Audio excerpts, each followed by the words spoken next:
స్వామివారికి నివేదన, స్వామివారికి నమస్కరించుకొని స్వామివారిని సేవించి మనసులో కోరిక స్వామివారికి విన్నవించండి.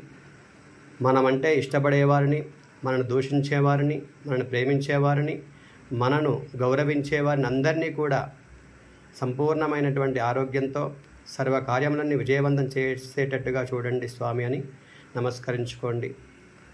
మనకు శత్రువులు అనేవారే లేకుండా ఆ శత్రువులందరూ కూడా మన మిత్రులుగా మారేటట్టుగా చూసేటువంటి బాధ్యత నీదే తండ్రి. రక్షమాం. మాకుండేటువంటి సమస్తమైనటువంటి బాధలన్నీ తొలగింపజేసి సంపూర్ణమైనటువంటి ఆరోగ్యాన్ని ప్రసాదించేటువంటి బాధ్యత నీదే తండ్రి. రక్షమాం. అసాధ్య సాధక స్వామిన్ అసాధ్యం తవ కిం వద, రామదూత కృపా సింధో మత్కార్యం సాధయ ప్రభు.